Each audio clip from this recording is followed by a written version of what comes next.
Vaitha's cafe மே 4 முதல் பாண்டி பஜாரில் புதிய உயர்தர சைவ உணவகம் உதயம். விதவிதமான இட்லி, மொறுமொறு தோசைகள், அசத்தலான ஸ்நாக்ஸ் சாப்பிட சூப்பர் இடம் Vaithas cafe. Vaithas cafe, Pondy Bazaar, car parking எதிரில். சம்மர் வந்தாச்சு. What's your plan for this holiday? எங்க கிட்ட விட்டுருங்க, நாங்க பாத்துக்கிறோம். GT Holidays. GT Holidays, South India's #1 travel brand. பாதிக்கப்பட்டவர்கள் மக்கள், அதுவும் சுற்றுலா சென்றவர்கள், உள்நாட்டு பாதுகாப்பு அந்த அளவுக்கு மோசமா இருக்குதா? ரொம்ப பியூட்டிஃபுல்லான கேள்வி. நீங்க இந்த உள்நாட்டு பாதுகாப்புங்கிற வார்த்தையோட சேர்த்து ஜம்மு காஷ்மீர் இஷ்யூ கொண்டு வந்ததுனால அதான் ஒரு பெருமிதத்துக்குரிய விஷயம். ஏன்னா நான் பல முறை சொன்னதுதான். இப்ப நீங்க 4 பேர் இங்க இருக்கீங்க, படப்படம் எங்க ஆளுக்கு 15 வருஷத்துக்கு அடிச்சாங்கன்னு உங்களுக்கு தெரியும். இது எதிர்பார்க்க மாட்டீங்க. நாம சாதாரணமா போற இப்போ இது உளவுத்துறை தோல்வியா, உங்க நிர்வாகம் முன்னாடியே தயாராகலையா, மாதேஷ்கான பாதுகாப்பு எங்கன்னு இப்ப கேட்க முடியும். மாதேஷ் ஒரு சம்பந்தம்லாம் வேற ஒரு இடத்துக்கு போறாருன்னா அங்க பாதுகாப்பு ஏற்பாடு வருது. ஒரு டூரிஸ்ட் ஸ்பாட்ல நடந்த ஒரு கோழைத்தனமான தாக்குதலுக்கு பயங்கரவாதிகளும் பாகிஸ்தானும் மட்டுமே பொறுப்பு.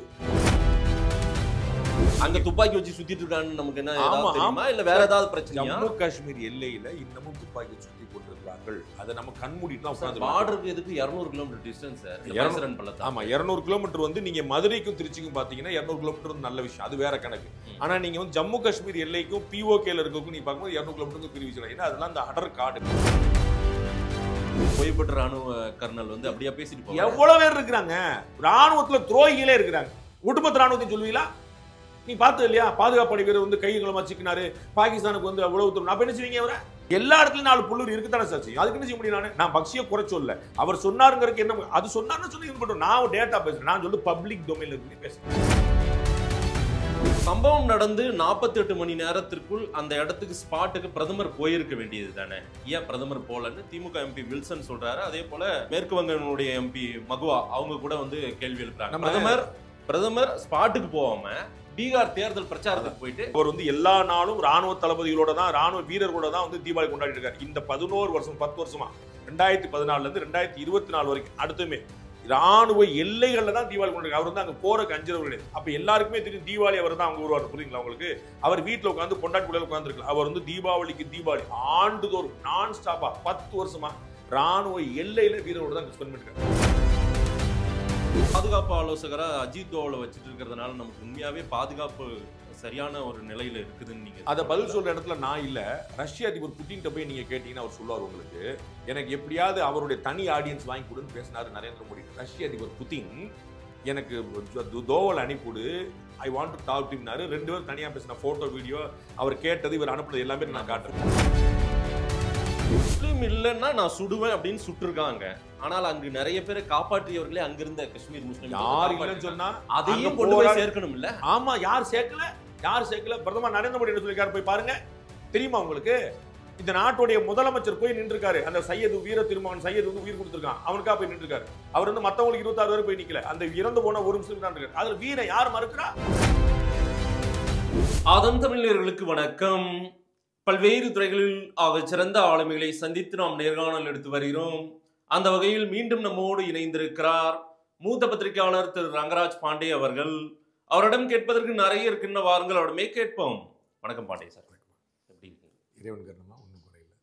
ஜம்மு காஷ்மீர் கொடூர தாக்குதல் என்பது தேசத்தையே உலுக்கி இருக்கிறது. ஈரமுள்ள எல்லா நெஞ்சுகளையும் இது வந்து துடிக்க வைத்திருக்கும் இந்த சம்பவம். இதற்கு யார் பொறுப்பு சார்? பயங்கரவாதிகள், பாகிஸ்தான்.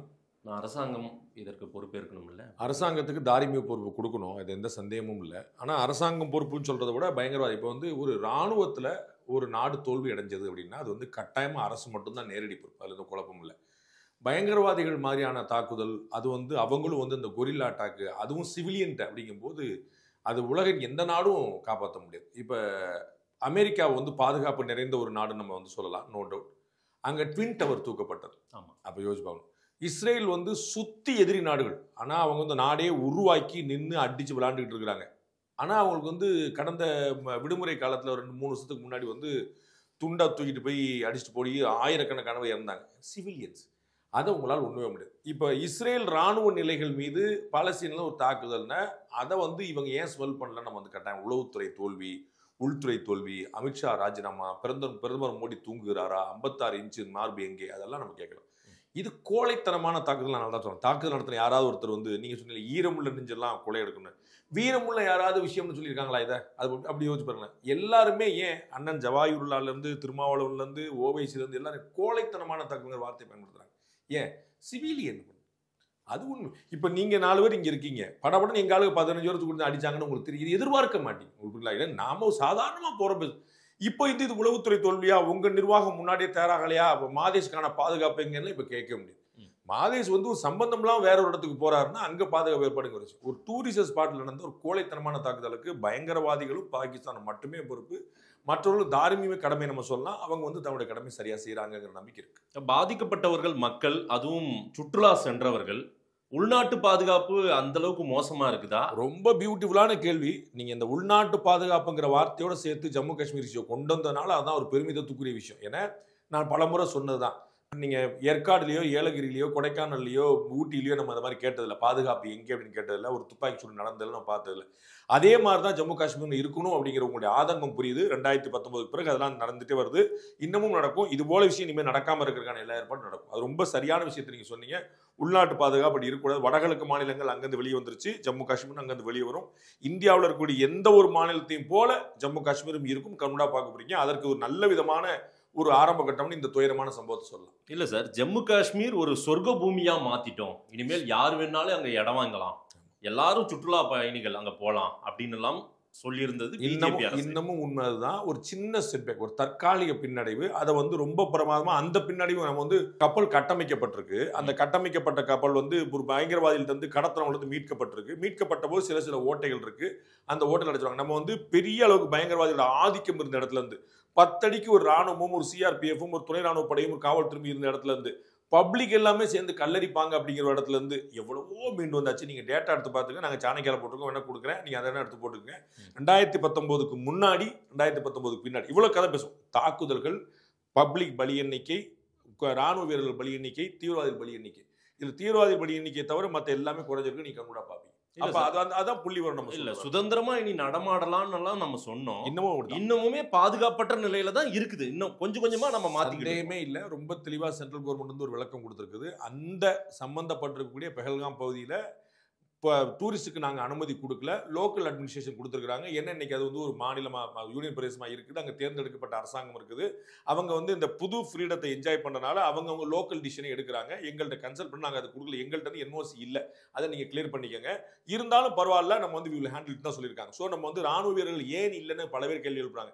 ஏன் இல்லைன்னா நீங்கள் சொன்ன காரணம் உள்நாட்டு பாதுகாப்பு எல்லா இடத்துலையும் சகஜமாக நடமாடக்கூடிய இடமா இருக்கணும் அப்படிங்கிறதா. அங்கே ஸ்ரீநகர்லையோ ஜம்முலையோ லேலையோ லடாக்லையோ மற்ற பகுதியில் அந்த மாதிரி பிரச்சனை. பெஹல்காம் வந்து பார்டர்ல போய் நிக்குதாங்க. அங்க வந்து இன்னும் இவங்க என்ஓசி கொடுக்கல. பட் லோக்கல் அத்தாரிட்டிஸ் ஒரு கான்ஃபிடன்ஸ் இல்ல. நான் வந்து அவங்க ஏதோ சதி திட்டம் பண்ணாங்க நான் இன்னும் நம்பல. Unless until someone got arrested நம்ம வந்து அப்படி ஒரு முடிவு போக கூடாது. அவங்க நல்லா தானங்க இருக்கு. ஒண்ணு என்ஓசி கொடுக்கலன்றது இது ஒரு சப்பக்கட்டு மாதிரி தான சிலருடைய கருத்துக்கள் இருக்கு. டெல்லி பத்திரிகையாளர் ஒருத்தர் அவருடைய கருத்து இது சப்பக்கட்டா இருக்குங்க. அவருக்கான உரிமை இருக்குல்ல. நான் என்ன சொல்றேன்னா, இந்த 3rd floor அக்சஸ் பண்ணாதீங்கன்னு உங்களுக்கு சொல்லி வச்சிருக்கிறேன். அதை மீறி நீங்க அக்சஸ் பண்ணிருக்கீங்க. அதுல ஒரு சேதாரம் ஒருத்தருக்கு வந்து நடந்துருச்சு, ஒருத்தர் வந்து சின்ன கீழே வட்டாருன்னு அப்ப நான் சொல்லுவேன், இல்ல பாஸ் நான் போக கூடாதுன்னு சொல்லியிருந்தேன், அது மீறி போனாரு, இருந்தாலும் நான் பாக்குறேன்னு சொல்லி. அது இல்ல அப்ப அது பாதுகாப்பற்ற இடமா? அது ஆமா பாதுகாப்பற்ற. அங்க துப்பாக்கி வச்சு சுத்திட்டு இருக்கான்னு நமக்கு என்ன தெரியுமா? இல்ல வேற ஏதாவது பிரச்சனை? ஜம்மு காஷ்மீர் எல்லையில இன்னமும் துப்பாக்கி வச்சு சுத்தி கொண்டிருக்கிறார்கள். அதை நம்ம கண்மூடிட்டுலாம் உட்கார்ந்து பார்டருக்கு எதுக்கு 200 கிலோமீட்டர் டிஸ்டன்ஸ் சார்? ஆமா 200 கிலோமீட்டர் வந்து நீங்க மதுரைக்கும் திருச்சிக்கும் பாத்தீங்கன்னா 200 கிலோமீட்டர் நல்ல விஷயம், அது வேற கணக்கு. ஆனா நீங்க வந்து ஜம்மு காஷ்மீர் எல்லைக்கும் பிஓகேல இருக்கக்கும் நீங்க பார்க்கும்போது 200 கிலோமீட்டருக்கு பிரிவிச்சு. ஏன்னா அதெல்லாம் அந்த அடர் காடுகள், அது வந்து பனி பிரதேசங்கள். அங்க வந்து அவங்க தான் சுத்தி அந்த ஒரு மாதத்துல அது வந்து ஃபுல்லா அந்த பார்டர் பூரா இருக்காங்க.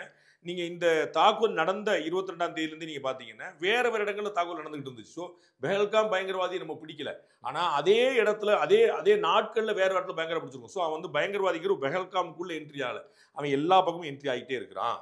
நோ டவுட் அதை தடுத்து கொண்டே இருக்கிறோம். முன்னாடி நீங்க வந்து சும்மா நீங்க ராணுவ வீரர்கள் தான் கேட்டீங்கன்னு சொல்லுவாங்க. ஒரு பயங்கரவாதி உள்ள என்ட்ரி ஆறான்னு வச்சுக்கோங்க, பாகிஸ்தான்ல இருந்து பிஓகேல இருந்து என்ட்ரி ஆறான்னு, அவரோட லைஃப் டைம் வந்து 3 மாசம் 4 மாசம் வரைக்கும், அதாவது 3 மாசம் 4 மாசம் வரைக்கும் உள்ளே இருப்பாரு, வேலை பார்ப்பாரு, எங்கேயாவது குண்ட போடாரு.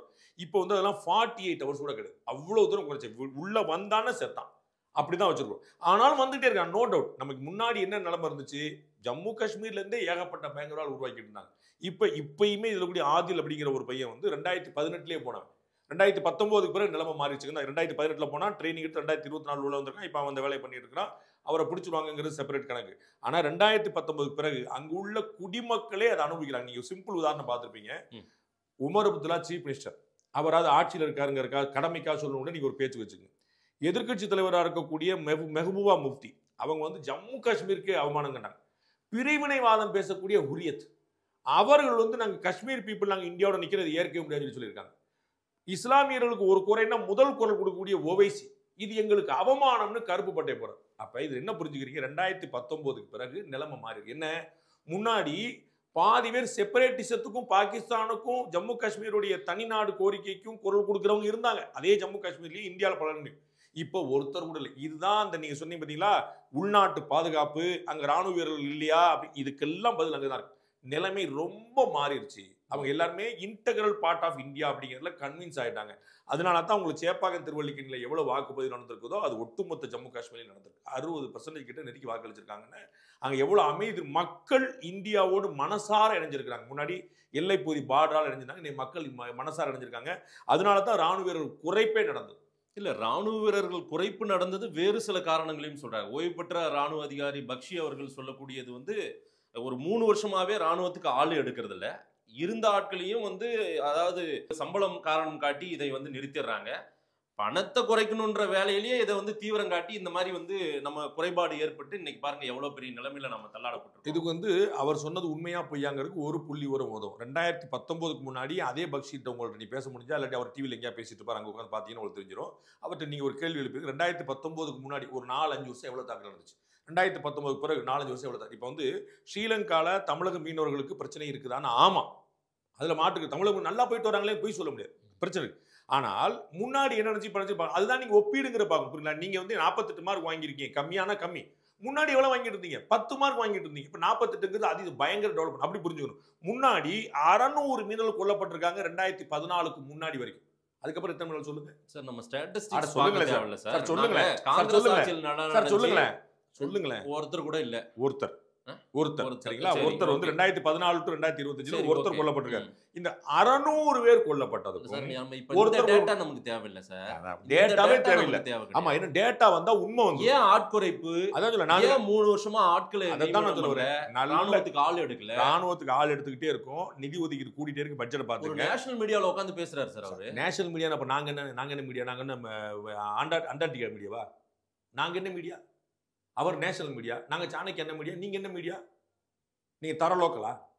என்ன இங்கிலீஷ் பேசினா நேஷனல்? இந்த முதல்ல இந்த மாயத்தோட வெளியே வாங்க. நான் அப்படி சொல்லல சார். நேஷனல் மீடியா ஏதோ சொன்னீங்க இல்ல சார்? நேஷனல் மீடியா ஏதோ சொன்னீங்க. இன்னார அமித்ஷா மோடிக்கு காதுகள் அதெல்லாம் இருக்காங்க. நீங்க வாய்க்கு வந்தா போல பேசி போறீங்க. நான் சார் ஏன் சேனல்ல உலகம் முழுக்க பாக்குறேன் சார். ஏன் சேனல் அமெரிக்கால பாக்குறேன், உங்க சேனல்ல கட்டாயம் கூட தான் பாக்குறேன். அப்ப உங்களுக்கு என்ன இன்டர்நேஷனல் மீடியா சொல்லிக்கீங்களா? உங்க அவர் சொல்ற டேட்டா அதையும் நம்ம பார்க்கலாம். நீங்க ஸ்டாட்டிஸ்டிக்ஸ் இங்கிலீஷ் சேனல்லன்னு சொல்லுங்க. முதல்ல அந்த பிம்ப தோற்றந்தங்கள முதல்ல வெளியே வாங்க சார். அந்த அடிமை புத்தில இருந்து வெளியே வாங்க. இங்கிலீஷ் பேசினா நான் பெரிய ஆளு, அதுல இருந்து முதல்ல வெளியே. அதான் சொல்றேன். அந்த நெரேட்டிவ் செட் பண்ணி தான் உங்களை ஏமாத்தி வச்சிருக்காங்க. You come out of that. ரைட்டுங்களா? இங்கிலீஷ் சேனல் சொல்லிட்டு போற ரான்சினோ தமிழ் சேனல் நீங்க என்னமோ பேசுறீங்க, இன்னும் மற்ற தம்பிகளை என்னமோ பேசுறாங்க. என்ன செய்யணும்? நீ டேட்டா தான் சார் ஃபேக்ட். ரயில் விபத்து அதிகம் நடக்குது, வாங்க டேட்டா பேசுவோம். மீனவர் பேசிட்டு போவார். ஓய்வு பெற்ற ராணுவ கர்னல் வந்து அப்படியே பேசிட்டு போவார். எவ்வளவு பேர் இருக்கிறாங்க ராணுவத்துல, துரோகிகளே இருக்கிறாங்க. ஒட்டுமொத்த ராணுவத்தையும் சொல்லுவீங்களா? நீ பார்த்தது இல்லையா? பாதுகாப்பு படை வீரர் வந்து கைகளமா சிக்கினாரு, பாகிஸ்தானுக்கு வந்து அவ்வளவு. அப்ப என்ன செய்வீங்க? அவரை எல்லா இடத்துலயும் 4 புள்ளூர் இருக்குதானே சார் செய்யும். அதுக்கு என்ன செய்ய முடியும்? நான் பக்ஷியை குறை சொல்ல, அவர் சொன்னாருங்கிறதுக்கு என்ன அது சொன்னார்னு சொல்லி இது பண்ணுறோம். நான் டேட்டா பேசுறேன், நான் சொல்லி பப்ளிக் டொமைன்ல இருக்கக்கூடிய பேசுறேன். தப்புன்னு சொல்லுங்க. மீனவர்கள் தாக்குதல் கூடியிருக்கா குறைஞ்சிருக்கா பேசுங்க. ஜம்மு காஷ்மீர் தாக்குதல் கூடியிருக்கா குறைஞ்சிருக்கா பேசுங்க. ரயில் விபத்துகள் கூடியிருக்கா குறைஞ்சிருக்கா பேசுங்க. பேசவே மாட்டேன்றீங்க. தமிழ்நாடு சட்டம் ஒழுங்குக்கு டிஜிபி சொல்றாரு நாங்க கொலைகள் கூட்டம்லாம் குறைஞ்சிருக்குன்னு, எல்லாம் படப்படம் எடுத்து தலைப்பு செய்தி போடுறீங்க. டிஜிபி சொன்னாரு, அவர்கிட்ட ஏன் சார் நீங்க கொலை நடந்திருக்கீங்க பேச மாட்டேன்றீங்க? அவர் சொன்னா டேட்டா எடுத்துக்கிடுவீங்க, நீங்க டிஜிபி சொன்னா டேட்டா எடுத்துப்பீங்க, உள்துறை அமைச்சர் சொன்னா எடுத்துக்க மாட்டீங்களா? அவர் சொன்ன டேட்டா நீங்க எடுத்துக்கணும். நீங்க டேட்டா எடுத்து கொடுங்க. நான் நம்புறேன் சார். இல்ல சார், நீங்க ஸ்டாட்டிஸ்டிக்ஸ் வைஸ் தான் எடுத்து பேசணும்னு நினைக்கிறீங்க. நீங்க அங்க அதிகமா இருந்தது, இப்ப குறைஞ்சிருக்கு. நம்ம அதை கேட்கல சார். ரொம்ப குறைஞ்சு. ஜம்மு காஷ்மீர் நாம 370 அப்ளிகேஷன் என்ன பண்ணமோ நாம சொல்லும் போது எல்லாரும் ஓடி போங்க, இடம் வாங்க, எல்லாரும் டூருக்கு போங்க, சுதந்திரமா நடமாடலாம், இனிமேல் அங்க துப்பாக்கி சத்தம் கேட்காது அப்படிதான் நம்ம சொன்னோம். இனிமேலும் சொல்றோம். அதுல குழப்பம் நடந்து போச்சே சார். இது 2வது தாக்குதல். இப்போ 2வது தாக்குதல் ரொம்ப கொடுமை. அது நடக்காம இருக்கிறது பார்ப்போம். கட்டாயம் ரொம்ப கொடுமை, அது ஏற்கவே முடியாது, எந்த விதமான நியாயப்படுத்த முடியாது. அதெல்லாம் நடக்கத்தாங்கலாம் செய்யலாம் சொல்ல முடியாது. தப்பான விஷயம், ரொம்ப பெரிய குற்றம், நோ டவுட். அது வந்து நெஞ்சில குத்தி இருக்கு. அதுல வந்து பதிலுக்கு குத்தப்படும். அதுல வந்து குழப்பம் இல்லை. ஆனால் ஜம்மு காஷ்மீர் ஒப்பீட்டளவுல பெரிய அளவு பாதுகாப்பாக இருக்கு. என்னால் எந்த குழப்பம் இல்லாமல் தயக்கம்லாம் சொல்ல முடியும். சம்பவம் நடந்து 48 மணி நேரத்திற்குள் அந்த இடத்துக்கு ஸ்பாட்டுக்கு பிரதமர் போயிருக்க வேண்டியது தானே? ஏன் பிரதமர் போலன்னு திமுக எம்பி வில்சன் சொல்றாரு. அதே போல மேற்கு வங்கனுடைய எம்பி மகுவா அவங்க கூட வந்து கேள்வி எழுப்புறாங்க. பிரதமர் ஸ்பாட்டுக்கு போகாம பீகார் தேர்தல் பிரச்சாரத்துக்கு போயிட்டு நம்ம வந்து எப்பயுமே எப்படி புரிஞ்சுக்கணும்னா, ஒரு பிரதமர் எங்க போறாரு அப்படிங்கிறத வச்சு பார்க்கணும். பிரதமரோ முதலமைச்சரோ உள்துறை அமைச்சரோ மற்றவங்க எல்லாருமே எங்க போறாங்கன்னு பார்க்கும்போது அதுல டைவர்ஷன் எங்க வந்து நிற்கும் பார்க்கணும். பிரதமர் தாராளமா ஜம்மு காஷ்மீர்லயே குடியிருக்கலாம், ஒன்றும் பிரச்சனை இல்லை. அங்க பேல்காம்லேயே உட்காந்துருக்கலாம், ஒன்றும் பிரச்சனை இல்லை. அவருக்கு எந்த ஆபத்தும் வராது. புரியுங்களா? இருக்கக்கூடிய 10,000 ராணுவத்தையும் அவரை சுத்தி உட்கார வச்சிருவாங்க. எந்த பிரச்சனை, அவர் ஜம்மு இருப்பாரு. ஒரு 10 நாள் முகாம் விட்டு கிளம்பி வந்தேன்னு சொல்லலாம். ஏற்கனவே அவருடைய பயணம் ஒன்று கேன்சல் ஆயிருக்குது. அது முன்னாடியே கேன்சல் ஆனது, அதுக்கு இதற்கு சம்பந்தம் இல்லை. சரிங்களா? அந்த சம்பவம் நடக்கிறதுக்கு முன்னாடியே கேன்சல் ஆனது, இதனால கேன்சல் ஆகல. நான் சொல்ல அவர் ஸ்பாட்டுக்கு உள்துறை அமைச்சர் போனார், இவர் போக மாட்டாரா? இவர் போறதுக்கு பயப்படுவாரா? அவர் வந்து எல்லா நாளும் ராணுவ தளபதிகளோட தான், ராணுவ வீரர்களோட தான் வந்து தீபாவளி கொண்டாடிட்டு இருக்காரு. இந்த 11 வருஷம் 10 வருஷமா 2014 இருந்து 2024 வரைக்கும் அடுத்துமே ராணுவ எல்லைகள்ல தான் தீபாவளி கொண்டாடி. அவர் வந்து அங்க போறதுக்கு அஞ்சுறவர் கிடையாது. அப்ப எல்லாருக்குமே தெரியும் தீபாவளி அவர் தான் அவங்க வருவார். புரியுங்களா உங்களுக்கு? அவர் வீட்டுல உட்காந்து பொண்டாட்டி கூட உட்காந்துருக்கலாம். அவர் வந்து தீபாவளி ஆண்டுதோறும் நான் ஸ்டாப்பா 10 வருஷமா ராணுவ எல்லையில வீரரோட தான் ஸ்பெண்ட் பண்ணிருக்காரு. அவர் அங்க போற கஞ்சன். ஆனா என்ன நடக்கும் புரிஞ்சுக்கணும். நீங்க மணிப்பூருக்கு இதே கேள்விதான் மக்கள் நிறைய வச்சாங்க. மணிப்பூர்ல இப்ப அந்த கவர்மெண்டே மாறி விட்டாச்சு. முந்திக்கிட்டீங்க போல. அடுத்து மணிப்பூரும் நான் கேள்வியா நான் பேசுறேன். ஏங்க நீங்க சுத்தி எங்கெல்லாம் ஒரு இத்தனை வருஷமா உங்க கூட அண்ணன் தம்பியா பழகிருக்கேன், இவ்வளவு தெரியாத நீ என்ன சிந்திப்பீங்க? அவ்வளவு தெரியாம நான் உட்காந்துருவேன். நானு மணிப்பூர்ல இருந்து இங்க வந்து எல்லாரும் என்ன புரிஞ்சுக்கிறோம், இவர் அங்க போனாருன்னு இவரை சுத்தி 10,000 போலீஸ் உட்காந்துரும். அப்ப மக்களை யார் பாதுகாப்பா? அவ என்னைய சுத்தி போலீஸ், இவருக்கு ஏதாவது ஆபத்து வருமா? கேரண்டியா வரும். 15 அடுக்கு வச்சிருப்பான். ஈ காக்கா பறக்க விட மாட்டான். என்ன பிரயோஜனம்? இவர் போய் 10 நாள் எல்லா ஏற்பாடு உத்தரவிட்டுள்ளேன், நான் ஆணையிட்டுள்ளேன், தண்ணீர் திறக்க சூப்பர் எந்திரிச்சு வந்துருங்க. அப்புறம் இப்ப தேவை வேலை, சீன் இல்ல, காட்சி இல்ல, படக்காட்சி இல்ல, போட்டோ ஆப் இல்ல. அதுவும் நடக்கும். போட்டோ ஆப்பர்ச்சுனிட்டி நடக்கும். நான் நடக்காதுன்னு சொல்ல. மார்க்கெட்டிங்ல மாஸ்டர் மோடி நான் 100 முறை சொல்லியிருக்கேன். அது எப்ப சக்சஸ்ஃபுல்லா அடிச்சு நொறுக்கின பிறகு, சரிங்களா? சர்ஜிக்கல் ஸ்ட்ரைக் கொடுத்த பிறகு 4:30 மணிக்கு விடிகாலையில் அவங்க ராணுவ தளபதிக்கு தகவல் சொன்ன பிறகு இங்க டெல்லியில வந்து பிரஸ் மீட் கொடுத்தாங்க. அத மாதிரி எல்லாமே பப்ளிக்கா சொல்லப்படும். செயல்பட்ட பிறகு இப்ப வந்து செயல்பட வேண்டிய நேரம், பேச வேண்டிய நேரம். இல்ல, நம்ம ரிட்டாலியேஷன் நடக்க போறதுன்றதையே பெருமையா பேசுறோமே. பதிலடி கொடுக்க போறோம், நம்ம அடிச்சு நொறுக்க போறோம், நம்ம வந்து சர்ஜிக்கல் ஸ்ட்ரைக் பண்ண போறோம். இது இல்ல சார். ஒரு 26 உயிர்கள் போயிடுச்சு. ஆமா, ஒரு கோட்டை விட்டோமே சார். உண்மை. அதை முழு மனதோட முதல்ல ஏத்துக்கணும். இல்ல 100% ஒரே ஒரு வார்த்தை நியாயப்படுத்தி, நான் இல்ல யாரா ஒருத்தர், பாரத பிரதமர், எதிர்கட்சி தலைவர், உள்துறை அமைச்சர், பாதுகாப்புத்துறை அமைச்சர், நிதி அமைச்சர், யாராவது ஒருத்தர் இதை நியாயப்படுத்தி பேசிட்டாங்கன்னு சொல்லணும். மற்றவங்க எல்லாம் இது எப்படி சொன்னாங்கிற பேசுவேன். நான் வந்து திருப்பி அரசியல் பேச, நீங்க போனா நாங்க போறேன், நான் இப்ப போகிறோம் அரசியலுக்கு. இதை யாருமே ஏற்க முடியாது. நான் 100 முறை சொல்ல, எந்த குழப்பமும் இல்லை. ஆமால் ஆனா ஒரு ராணுவ தாக்குதலை ராணுவம் எதிர்கொள்ள முடியும். கோலை தாக்கு, நான் உங்களுக்கு உதாரணம் சொன்னேன், 3 உதாரணம், 4வது ட்ரை பண்றேன். போயிட்டு இருக்கும்போது காலவாரி விடக்கூடிய கோமாளி வந்து நீங்க என்ன பண்ணுவீங்க? அதுக்கப்புறம் சப்புன்னு 4 அறைய வண்டி தான். ஆனா காலம் விடுவான்னு நமக்கு எப்படி தெரியும்? அவன் எதிரியா இருந்தானே, நமக்குள்ள துரோகியா இருந்தானே, அவனை எப்படி பண்ண முடியும்? கோலையா இருந்தானே, கொஞ்சம் கூட கூச்சம் இல்லாம சிவிலியன்ஸை போய் ஊர் சுத்த வந்தவங்களை போய் அடிச்சிருக்கான். கொஞ்சம் கூட ஒரு வீரத்துக்கு ஒரு கழுதைக்கு ஒரு சம்பந்தம் கிடையாது. அவனுக்கு வந்து இங்க அவர் ராணுவ எல்லையை தாக்குதல் அப்ப நம்ம பேசுவோம். ராணுவ நிலைகள் அங்கேயே முகாமிட்டு அவங்கள தாக்கிட்டு நம்ம பேசுவோம். என்னங்க பண்ணிட்டு இருந்தீங்க அப்படின்னு கேட்போம். உங்க பேரா என்னாச்சு, உங்களுடைய வாசல் நினைச்சு நீங்க வந்து சுத்தில ஆள் போடலன்னு கேட்போம். அவன் சரக்கு அடிச்சுட்டு சாப்பிட்டுட்டு ஜாலியா சந்தோஷமா கிளைமேட் என்ஜாய் பண்ணிட்டு போய் நீங்க அடிச்சுட்டு வந்து இவ்வளவு பெரிய வீரம், 26 கொண்டாது பெரிய வீரம். அது அட்டர் கோழைத்தனம். அதுல என்ன பெரிய வீம்பு கிடக்கு? சிவிலியனை போய் அடிச்சுக்கிட்டு. நம்ம தேசிய பாதுகாப்பு ஆலோசகரா அஜித் தோவலை வச்சுட்டு இருக்கிறதுனால நமக்கு உண்மையாவே பாதுகாப்பு சரியான ஒரு நிலையில இருக்குதுன்னு நீங்க அதை பதில் சொல்ற இடத்துல நான் இல்ல. ரஷ்ய அதிபர் புட்டின்ட்ட போய் நீங்க கேட்டீங்கன்னா அவர் சொல்லுவார் உங்களுக்கு, எனக்கு எப்படியாவது அவருடைய தனி ஆடியன்ஸ் வாங்கி கொடுன்னு பேசினாரு நரேந்திர மோடிட்ட. ரஷ்ய அதிபர் புட்டின் எனக்கு தோவல் அனுப்பிவிடு, I want to talk to ஹிம்னாரு. 2 பேரும் தனியா பேசின போட்டோ வீடியோ அவர் கேட்டது இவர் அனுப்புனது எல்லாமே நான் காட்டுறேன். புட்டினோட சர்டிஃபைட் எடுத்து வச்சுக்கிட்டு நம்ம இல்ல உங்களுக்கு இல்ல நான் நீங்க இல்ல நீங்க வந்து நீங்க மேஜர் கோட் புல்வாமா உரி தாக்குதல் இப்ப பகல்கான் எத்தனை மேஜர் எத்தனை ஃபேஸ் பண்ண வேண்டியது. மேஜர் பக்ஷி மாதிரி நீங்க டபுள் மடங்கு நாலேஜ் உள்ள ஒரு ராணுவத்துல நான் வந்து அதுல 0. எனக்கு நான் வந்து தெரியாது சார். அப்ப நம்ம அந்த பக்கம் எதிர்க்கட்சிகள் கேக்குற கேள்வியே நான் அப்ப நமக்கு தெரியாத இடத்துக்கு போக கூடாது. அந்த ஹானஸ்டி ஏன்ட்ட இருக்கு, உங்கள்ட்ட இருக்கா நீங்க பாத்துக்க. நான் என்ன சொல்றேன், எனக்கு தெரியாது. அதுக்கு பதிலா நான் என்ன சொல்ல முடியும்? நான் பார்த்த காட்சி ஒன்று சொல்ல முடியும். உலகத்திலே பெரிய சர்வாதிகாரியா ஒரு பெரிய நாட்டோட தலைவரா உட்கார்ந்து இருக்கக்கூடிய இதுல பயங்கர மாஸ்டர் மைண்டா இருக்கக்கூடிய பொலிட்டிக்கலா ஸ்ட்ராட்டஜிக்கலா உக்ரைன்ல சண்டை போடக்கூடிய எல்லாத்தையும் அவ்வளோ மேல இருக்கக்கூடிய ஒருத்தர் வந்து 1-to-1 பேசுறாரு. ஒரு என்எஸ்ஏட்ட பிரைம் மினிஸ்டர் இல்ல, ஒரு பிரசிடென்ட் இல்ல, ஒரு என்எஸ்ஏட்ட. அப்ப அவருடைய வேல்யூ என்ன நான் தெரிஞ்சுக்கிறேன், உங்களுக்கு தெரிஞ்சுக்க முடிஞ்சா தெரிஞ்சுக்கிறேன். இல்ல எதிர்க்கட்சிகள் அவர் மேல ஒரு குற்ற வைத்தறிச்சல் இருக்குதான் வச்சுக்கோங்க. வைத்தறிச்சல் 26/11 வந்து யாருடைய தாக்குதல், யாருடைய தோல்வி, யார் ராஜினாமா பண்ணா? இன்னைக்கு கேட்கறவங்க எல்லாரும் கூட்டணி வச்சு கூட சுத்திட்டு இருக்காங்களே, என்ன கேட்டாங்க? 26/11 யார் தாக்குதல், யாருடைய தோல்வி?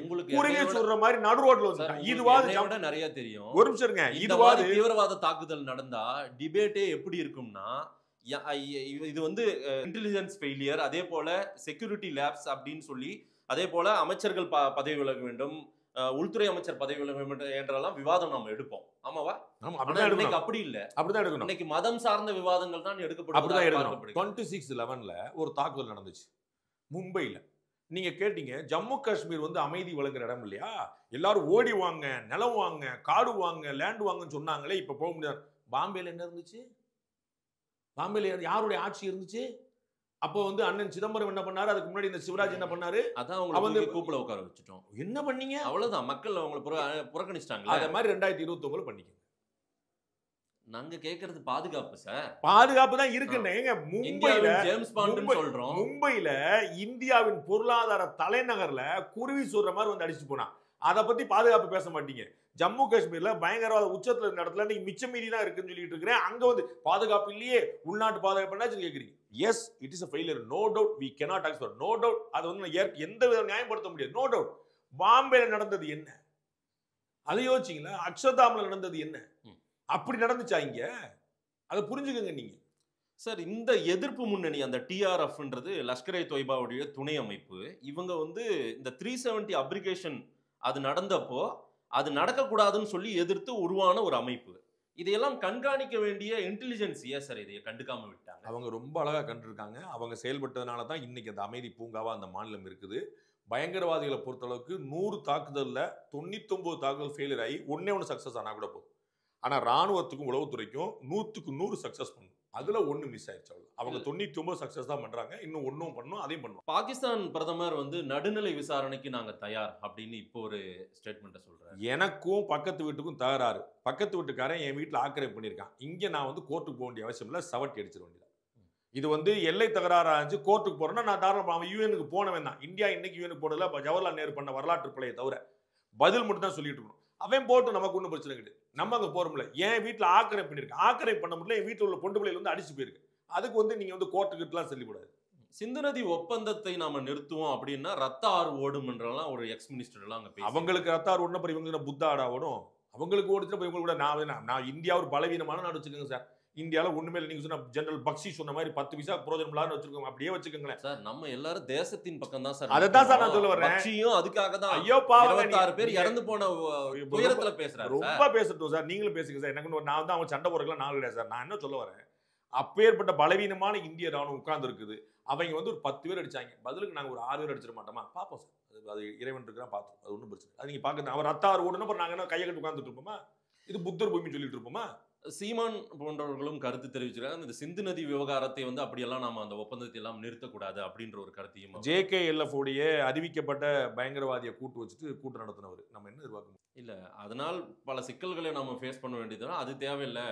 நானும் சிந்து நதி ஒப்பந்தத்தை தடை பண்ணது தப்புன்னு நினைக்கிறேன், தேவையில்லைன்னு நினைக்கிறேன். நானும் நினைக்கிறேன். ஆனா நான் நினைக்கிறேன், இவங்க நினைக்க ஒண்ணு கிடையாது. நான் சொல்ல வர்றது ராஜதந்திர ரீதியில இவர்கள் மனிதாபிமானம் பேசுறாங்க. மனிதாபிமானம் யார்கிட்ட பேசணும் நான் கேட்கிறேன். அதை ரெண்டு வித்தியாசம் பண்ணணும். நான் ஒன்று சொல்ல, நீ ரெண்டு ஒன்று தானே. சீமான் நிலைப்பாடும் ஏன் நிலைப்பாடும் பக்சி நிலைப்பாடும் ஒண்ணு இல்லை. நான் சொல்ல வர்றது அவங்களுக்கு ஒரு வாய்ப்பு கொடுத்துட்டோம், அவங்க தத்துவம் பேசிட்டு இருப்பாங்க. இன்னைக்கு பூரா வந்து மத்தால விட்டாங்க. வாகா எல்லையை பத்தி பாகிஸ்தான் பிரதமர் பேசல, புரியுங்களா? விசா தடை பத்தி வந்து பாகிஸ்தான் பிரதமர் பேசல, அவங்க கூட சிந்து நதி ஒப்பந்தம் பத்தி தான் பேசிட்டு இருக்காங்க. அப்படி அவங்களுக்கு பயங்கரவாதத்தை தூண்டுறதுக்கு ஒரு வாய்ப்பா போயிருக்க மட்டும்தான் ஏன் பாயிண்ட். இவங்க வந்து மனிதாபான பாயிண்ட்லாம் கிடையாது. நான் வந்து என்னைய அடிக்கிறதுக்கும் என் நாட்டை கொல்றதுக்கும் என் நாட்டை தாக்குறதுக்கும் வந்து அவனுக்கு நான் வந்து ஃபெசிலேட் பண்ணிட்டு இருப்பேன். அவனுக்கு நான் பம்ப்செட்ல தண்ணி ஊத்திட்டு இருக்கணுமா? அதுல அவங்க பண்ணது வந்து தேவையில்லை நான் நினைக்கிறேன். சாமானிய மக்கள் தவறான பாதைக்கு திசை திருப்பப்படுவார்கள் இந்த பாகிஸ்தான் அரசியல்வாதிகளால. அதுதான் என் பாயிண்ட். முஸ்லீம்கள் இந்தியாவுக்கு எதிரானவர்கள் அல்ல. இன்னும் சொல்ல போனா பாகிஸ்தான் மக்களும் எதிரானவர்கள் இல்ல, பாகிஸ்தான் அரசாங்கம் இருக்கு. உங்களுக்கு உதாரணம், தாலிபான் ஆட்சி பண்ற ஆப்கானிஸ்தான். 99% முஸ்லீம்கள் இருக்கக்கூடிய நாடு. இஸ்லாமிய அடிப்படைவாதிகளால் ஆளப்படக்கூடிய நாடு. They are friendly nation to India. புரியுங்களா? அவர்கள் வந்து இந்தியா, ஏன்னா நம்ம எப்பயுமே அப்படிதான். நம்ம என்னைக்கு சண்டைக்கு போனல. பங்களாதேஷ் முன்னாடி ஆட்சியாளர் மாற வரைக்கும் நமக்கு அப்படிதான் இருந்துச்சு. இன்னைக்கு ஆட்சியாளர் தான் மாறி அங்க கரெக்ட் பண்ணிட்டு இருக்கான். அத மாதிரி தான் இப்ப பப்ளிக்க வந்து நீங்க தண்ணி போச்சுன்னா அவன் என்ன செஞ்சிருவாங்க, உள்ள அரசியல்வாதி என்ன செஞ்சிருவான், இதை ஊதி ஊதி ஊதி பாத்தியா தண்ணி கொடுக்கல, நாளைக்கு பயங்கரவாதிக்கு ஆள் கிடைக்காம இருக்கிறவனுக்கு கூட 10 பேர் கிடைப்பான். ஒரு ஃபெயிலியரான ஒரு விவசாயியோட பையன் வந்து ஆமா என் வீட்டுல தண்ணி வரல, ஏன் நம்ம காட்டுக்கு தண்ணி வரல, அது காரணம் இந்தியா தான் அப்படின்னு ஒருத்த நாளுக்கு. இதுக்காகத்தான் நான் வேண்டாம்னு சொல்லிடுற. இவங்கள்ட்ட மனிதாபனம் காட்ட வேண்டியல. பாகிஸ்தான் அரசாங்கம் செய்யக்கூடிய வேலைக்கு பிஓக்கள் நடத்தக்கூடிய தாக்குதலுக்கு மனிதாபனம் நான் பார்க்கிற பாயிண்ட் மனிதாபிமான பாயிண்ட் ஆஃப் வியூல ஸ்ட்ராட்டஜிக்கல் பாயிண்ட். நீ முஸ்லீம் இல்ல இந்து தானேன்னு சொல்லி சுட்டதாகலாம் நம்ம வந்து இந்த செய்திகளை பார்க்கணும். அதெல்லாம் உண்மையாவே நடந்திருக்குது. சரி, ஆனா இங்குள்ள முஸ்லீம்கள் வந்து கொஞ்சம் வருத்தப்படும் விதத்துல இங்க இருக்கிறவங்க நிறைய பேர் அந்த பிஜேபியினர் வந்து கருத்துக்கள் எழுதுறதையும் பேசுறதையும் யார் சொன்னாங்கன்னு சொல்லுங்க. எத்தனையோ பிஜேபி யார் சொன்னா முஸ்லீம் தீவிரவாதின்னு நீங்க பதிவு பண்ணு அப்படின்னா அது என்ன அர்த்தம்? இந்தியாவின் முதல் தீவிரவாதி ஹிந்துன்னு ஒருத்தர் சொன்னார் தெரியுமா உங்களுக்கு? யாருன்னு? கமலஹாசன். என்ன பண்ணீங்க? என்ன பண்ணீங்க? அதுக்கு இதுவா இல்லங்க நீ அதுக்கு இதுவா இல்லங்க நீ கமலஹாசன் வந்து சாமானியன் கிடையாதுல. சரி, உங்களால யார் சொன்னான்னு பேரோட சொல்ல முடியல. சரி, இந்து நான் சொன்னனே பேரு யாருங்க? கமலஹாசன் தான் சொன்னாரு. இல்லங்க நான் சொல்ல வருது முஸ்லீம்களுக்கு எதிராக முஸ்லீம் பயங்கரவாதி முஸ்லீம் தீவிரவாதி சொல்லி சொல்றாங்கல்ல, அது யாருங்க சொல்றான்னு கேட்டேன். அது அப்படியே வச்சுக்கோங்க. பிஜேபியினர் அத்தனை பேரும் சொல்றாங்க. யார் நீங்க உங்களுக்கு சார் நீங்க தனியா உட்காந்து மோட்டோலை பார்த்துட்டு நீங்க என்னாலும் பேசிக்கங்க, எனக்கு பிரச்சனை இல்லை. நீங்க ஏன்ட்ட கேள்வி கேட்டு நான் உங்களுக்கு பதில் சொல்றேன். நான் இப்ப இந்தியாவின் முதல் தீவிரவாதி இந்துன்னு சொன்னவர் யாரு? அழகா பதில் சொல்லிட்டீங்க. இதுக்கு ஒரு டேட்டா இருக்கா, பாயிண்ட் இருக்கா, ப்ரூஃப் இருக்கா? அத மாதிரி நீங்க சொல்லுங்க. எவனோ ஒருத்தன் Facebookலயும் ட்விட்டர்ல எழுதுறதுல நான் பதில் சொல்ற ஆள் கிடையாது. உங்களுக்கு நிறைய நேரம் இருக்கு, எனக்கு அப்படி இல்லை. Right sir. நான் வந்து அமித்ஷா சொன்னாரு, ஜேபி நட்டா சொன்னாரு, மோகன் பாகவத் சொன்னாரு, யாராவது ஒரு பெருமக்கள் மோடி சொன்னாரு, யாராவது நிர்மலா சீதாராமன் சொன்னாங்க, அஸ்வினி, யாராவது ஒரு பெருமக்கள் ரெஸ்பான்சிபிள் ஒரு எம்பி சொல்லிட்டாரு, எம்பி நான் பேசுறேன். முஸ்லீம் இல்லைன்னா நான் சுடுவேன் அப்படின்னு சுட்டிருக்காங்க. ஆனால் அங்கு நிறைய பேரை காப்பாற்றியவர்களே அங்கிருந்த காஷ்மீர் முஸ்லீம். யார் இல்லைன்னு சொன்னா அதையும் கொண்டு போய் சேர்க்கணும் இல்ல? ஆமா, யார் சேர்க்கல? பிரதமர் நரேந்திர மோடி என்ன சொல்லிருக்காரு போய் பாருங்க. தெரியுமா உங்களுக்கு? இந்த நாட்டுடைய முதலமைச்சர் போய் நின்றுருக்காரு. அந்த சையது வீர திருமகன் சையது வந்து உயிர் கொடுத்திருக்கான், அவனுக்கா போய் நின்றுருக்காரு. அவர் வந்து மத்தவங்களுக்கு 26 பேர் போய் நிக்கல. அந்த இறந்து போன ஒரு முஸ்லீம் தான் இருக்காரு. அதுல வீர யார் மறுக்கிறா? நான் சொல்லியிருக்கேன், டே 1ல சொல்லியிருக்கேன். இன்னைக்கு இல்ல, ராணுவ வீரர் ஒருத்தர் கழுத்தர் ஓட்டி வீட்டுல லீவு போயிருந்தோம், கழுத்தறதுக்கு கொண்டாங்க. அவனை வீரன் சொல்லியிருக்கேன். அவங்க நிர்மலா சீதாராமன் அப்ப ராணுவத்துறை அமைச்சராக போய் வீட்டுல போய் பார்த்தாங்க. அவருடைய தம்பியை நான் ராணுவத்துக்கு அனுப்பேன். யார் முஸ்லீம்? நீங்க பயங்கரவாதிகளா பாக்குறீங்க முஸ்லீம்ல. இந்தியாவில் முஸ்லீம் சகோதரரா நான் பாக்குறேன். 100 முறை சொல்லியிருக்கேன். பாகிஸ்தான் போறதுக்கான சந்தர்ப்பம் வந்து போக மாட்டேன்னு சொல்லி உட்கார்ந்து வந்தேன். அவனை எப்படி நான் மாத்தி சொல்லுவேன்? நீங்க அரசியல்வாதிகள் முஸ்லீம் முஸ்லீம் முஸ்லீம் சொல்றீங்க. அண்ணாமலை ரொம்ப அழகா சொன்னார், பயங்கரவாதி தான் மதம் பார்த்தான், நான் பார்க்கல. பயங்கரவாதி இந்துவான்னு கேட்டா சுட்டான், முஸ்லீம் கேட்டா ஓடுறான். அங்க இருக்க முஸ்லீம் சப்போர்ட் பண்ணாங்க. யார் மறுத்தா? தோல்ல தூக்கி போனாங்க, உயிரை கொடுத்தாங்க, ஒருத்தர் செத்தே போனா. யார் மறுத்தா? இங்க உள்ள முஸ்லீம் ஏன் நீங்க கனெக்ட் பண்றீங்க அவனோட? பாகிஸ்தான்ல இருந்து வந்தவன் பயங்கரவாதி, முஸ்லீம் இல்ல. இங்க இருக்க முஸ்லீம் ஏன் கனெக்ட் பண்றீங்க? அப்ப நீங்க முஸ்லீம் முஸ்லீம் நீங்க தான் அந்த முஸ்லீம் கனெக்ட் பண்ண பாக்குறீங்க. நான் இந்திய முஸ்லீம் இந்தியன்ற, பாகிஸ்தான் முஸ்லீம் நான் முஸ்லீமா பார்க்கலன்ற. அஜ்மீர் தர்காவுடைய தலைவர் சொல்லியிருக்காரு, அவனை முஸ்லீமே சொல்லக்கூடாதுன்றாரு. நான் உடன்படுறேன். அவன் பயங்கரவாதி, அவன் மதத்தின் பேரால பண்றான், பண்ணிட்டு போறான். அதுக்கு ஏன் எங்க ஊர் முஸ்லீம் ஏன் சேர்க்கறீங்க? நீங்க எங்க பாளையங்கோட்டையில மேலப்பாலத்தையும் கடையில் உட்கார்ந்து இருக்கிற பூரா அவன் கூட சுத்திட்டு இருக்கானா? இது மாதிரி எல்லாரும் பேசினா சரி, எல்லாரும் பேசுறாங்க, நீங்க மாத்தி பேசுறீங்க. இங்க இருக்கக்கூடிய அரசியல்வாதிகள் மாத்தி பேசுறீங்க. யார் இந்த மதத்தை எடுக்கிறா? மதத்தை எடுத்தவன் அவன். யார் மதத்தை எடுத்தா? பிஜேபியுடைய முன்னாள் மாநிலத்தில் தேசிய செயற்குழு தெளிவா சொல்லியிருக்கிறார். அவன் மதம் பாக்குறாங்க, நாங்க பார்க்கல. யார் பார்த்தா சொல்லுங்க. நாம அண்ணாமலை மாதிரி ஒரு மாநில தலைவர் பேர் சொல்லுங்க. யாரோ ஒருத்தர் பேர் சொன்னாங்க, நான் இவர் முன்னாள் மாநில தலைவர். இந்தியாவில் யாராவது ஒரு பிஜேபி சொன்னா சொல்லுங்க. பொறுப்புள்ளவர்கள் சரியா பேசுறாங்க சார். பொறுப்பற்று இருக்கிறவங்க என்ன பொறுப்பற்ற ஏன்ட்ட பேசுறீங்க? நிறைய பேர் பொறுப்பற்று இருக்காங்க, நான் என்ன செய்ய முடியும்? எல்லா கட்சி எந்த கட்சியில பொறுப்பான இருக்காங்க? நான் எடுத்து காட்டுவா? இவரோட ஆளூர் ஷானவாஸ் ஹுசேன், ஆளூர் ஹுசேனுடைய பழைய பேட்டி நீங்க பார்த்து இல்லையா? பேச்சு பதிலையா? காஷ்மீரில் நடப்பது வந்து பயங்கரவாதம் அல்ல, போராட்டம். அங்கிருப்பவர்கள் பயங்கரவாதிகள் அல்ல, போராடல் சொன்ன ஒரே தலைவன் திருமாவளவன் சொன்ன மறந்துட்டீங்களா? நீங்க அதில் எடுத்து பார்க்க மாட்டீங்களா? இதையெல்லாம் யாரும் ஆதரிக்க மாட்டாங்க சார். இப்போ அவ்வளவுதான். அவர் சொன்ன ஸ்டேட்மெண்ட் ஆதரிப்பீங்களா? அடுத்து வாங்க. அதெல்லாம் ஆதரிக்கவும் முடியாது. அவ்வளவு சொன்னவர் இங்க உட்கார்ந்திருக்காரு, சட்டமன்ற உறுப்பினர் சொன்னோட கட்சி தலைவர் உட்கார்ந்திருக்காரு. பேசுன தப்பு அன்னையில இருந்து இன்னைக்கு என்னைக்கா மறுத்துறீங்களா? அன்னைக்கு மறுக்கல, இன்னைக்கா மறுக்கிறீங்களா? என்னப்பா அப்படி எல்லாம் பேசுற அப்படின்னு? பயங்கரவாதிகள் போராட்டங்கள் சொன்னவர் யாரு? சொன்னவர் வீடியோ இருக்கா இல்லையா? ஆடியோ இருக்கா இல்லையா? ப்ரூஃப் இருக்கா இல்லையா? சொன்ன கட்சி என்ன செஞ்சிருக்கு? அன்னைக்கு செய்யல, இன்னைக்கு என்ன செஞ்சிருக்கு? யாரை பார்த்து மதம் பார்க்கறான்றீங்க? எதை நோக்கி போகிறது இந்த ரிட்டாலியேஷன்? அடுத்து என்ன செய்ய போகிறாங்க? நிரந்தர அமைதியை நோக்கி போகுது. நீங்க வந்து தற்காலிக அமைதியை நீங்க கருதிட்டு இருந்தீங்க. நம்ம வந்து ஊட்டி கொடைக்கானல் மாதிரி ஜம்மு காஷ்மீர் மாறுறதுக்கான எல்லா ஏற்பாடும் ஒரு சுமூகமா உயர்நீதிமன்றம் போட்டேப்பா பாஸ்போர்ட் அனுப்புங்கப்பா எல்லாரையும் அப்படின்னு சொல்லிட்டு பிளாஸ்டிக்லாம் யூஸ் பண்ணக்கூடாதுன்னு சொல்ல போறோம். நம்ம வெடிகுண்டுகள் பயன்படுத்தக்கூடாதுங்கிறதுலையும் பிளாஸ்டிக் பயன்படுத்தக்கூடாது, வாட்டர் பாட்டில் பயன்படுத்தக்கூடாதுன்னு சொல்லி கொண்டு போகிறோம். சுமூகமாக எல்லா மாநிலங்களையும் போல மாறப்போகுது. மக்களின் கேள்விகளை தான் நான் வச்சிருக்கேன் சார். நேரம் கொடுத்து பேசியமைக்கு நன்றி. ரொம்ப நன்றி.